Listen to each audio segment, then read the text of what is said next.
Hello! Today's video is a book recommendation video, and specifically if you need to get out of a reading slump. So it will be 5 books. They're all short, and some of them there might be a little dark, psychological, and maybe a little unsettling.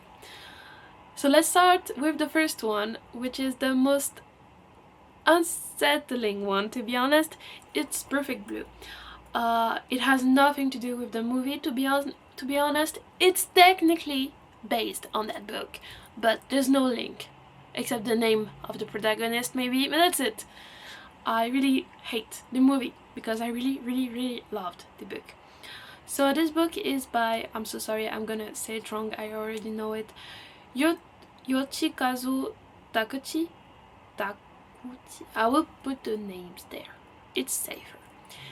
It came out in 1991, and it's a psychological horror novel about identity, obsession, and losing control of reality. I really love it because the author really used his own experience, even though he is a man. The book is about this idol. I think her name is Mina, if I remember it right. And in this book she has a stalker, and she's an idol in Japan. Is that weird thing of like, I'm still an idol but I want to do more adult stuff. She wants to be an actress, and it's really hard to she's like having a hard time to find her place in this actress role that she wants. And in this book we really see how the stalker views her, and the stalker is basically every male fan that an idol can have in Japan, because most of the time those fans, they tend to be really possessive of them, and they want them to be pure and innocent and to not have any relationships. And it's really that big difference of the reality of Mina, and she's really trying to find herself in her new adult life because she's trying to get out of the idol scene. And that's a big difference. That's really unsettling, how the big difference between that and how this stalker still views her as a little child that he should take care of, and he should protect her purity, basically. Disclaimer, please read the censored version, because in the first chapter there's a big description of a grape, and the grape of a 3-year-old, maybe she's 5, something like that, because the stalker has this fantasy kind of that if he can sacrifice a little child, he can give Mina back her purity, kind of. And that chapter is deeply unsettling, to be honest. I read it because I found the non-censored version in France. It was really easy to find, sadly. But yeah, really great book, and it's like less than 200 pages, but you read it really fast. The second one is White Nights by Fyodor Dostoevsky. A really common book, I would say. Really short. It's maybe 80 pages, something like that. It's free if you have a Kindle. It's a short emotional story about loneliness, love, and romantic idealism. And I read it right before coming to China, and I cried so much, to be honest. And I'm saying to be honest a lot. I'm sorry. I cried a lot when I read it, because it's that story of 2 people. They met each other at night for 4 nights, I think, and they will talk about anything and everything, and they will fall in love like that. And they're not really falling in love, it's more of two lonely souls, and they find each other, and they can find comfort in each other. And I would say it's mostly about that. And reading this right before coming to China, aka the country of being lonely, it was maybe a bit harsh, but I really loved it. I think it's a really beautiful book.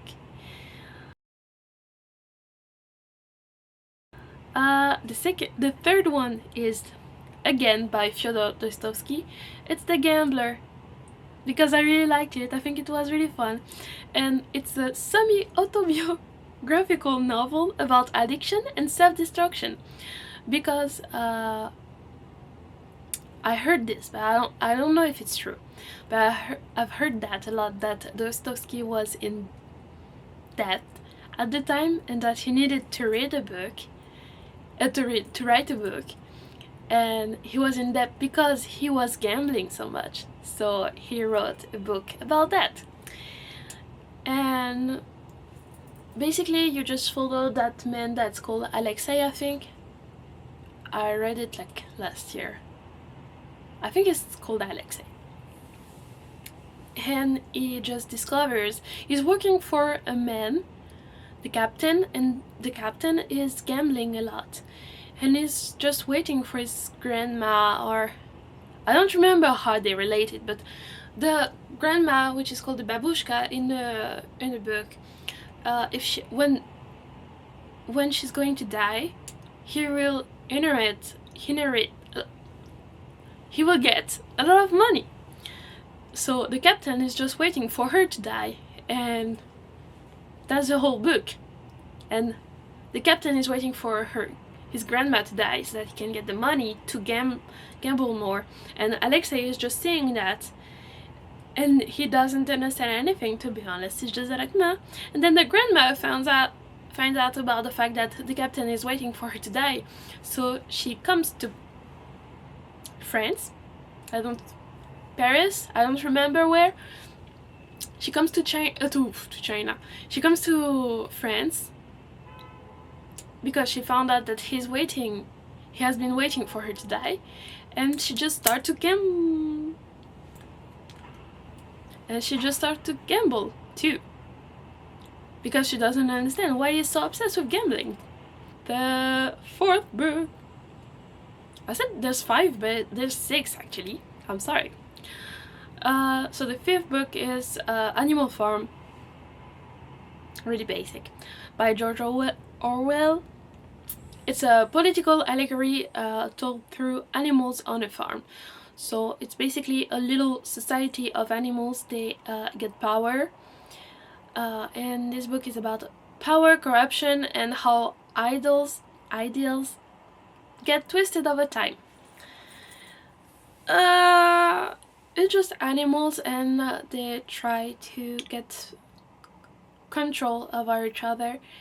And I think it's a really great way of understanding how our society works. I think it's a really great book that everyone should read at some point. If they're young, it's better. That's just how I see it. It says that the author is George Orwell, but his wife worked on it too. I don't know why it just says him, but his wife worked on it. It's really a double job thing. The next book is On Sun Swallowing by Dakota One, because I really, really, really love how she writes. It's like my favorite modern hot author, to be honest. She's so talented. Please follow her on Instagram, YouTube, TikTok, everywhere, because she's so talented. She's so talented that I bought her book right when it came out so that I can get a little autograph. and I was really happy about it. It's a poetry book. I don't have. It's if I remember well, it's mostly about identity, emotion, inner transformation, girlhood, and religion. That's how I can really sum it up. And I really loved it so much. I really love bloody poetry. That's my favorite genre of poetry. I don't know if you can say it like that, but that's really what I like. And I loved it so much. I have it here. It came with me to China because I really loved it so much. It was my... I used to write it before bed, to read it before bed because of how much I loved it. And the last book, which is a short story, is I Have No Mouth and I Must Scream. It's extremely famous now. The author is Arlen Ellison. It was written in 1967, and it's a dystopian sci-fi short story about extreme cruelty and helplessness. It's about an AI which gets control over the world, and he just chose 5 people, and those 5 people, they will keep on living for 100 years, and the rest of humanity, he will kill all of them, and for 107 years he will keep them alive and torture them for what humanity has done to the world. And I think it's really a great book. I really loved it. It's really violent though. There's a great game too with really beautiful visuals. I really loved the whole aesthetic of the game. And what I love the most about it is that the AI has been voiced by the author of Have No Mouth and I Must Scream. And I really love it. I really love how... I read it so many times. I really love how M is so human, but at the same time he's craving to be human. It's really that you almost can have empathy for him. And I really love how the 5 humans, I think the 5, maybe the 6, I don't remember. There's like one woman and she's black. She's a double minority and with a bunch of white men. And one thing that I really loved is that the fact that M is torturing all of them, but he's not torturing the girl that much because he understands that she's already in hell with those men, because she has to help them with other things, you know what I mean. And she really suffers a lot through the novel. It's really short novel, but I really loved it. But yeah, thank you for watching. That was my little recommendations. I think they're kind of good to like start to read again. I hope that you had a good time with me, and I hope to see you soon again. Thank you for watching. Like and subscribe, please. Please. Okay, see you. Bye bye. Thank you.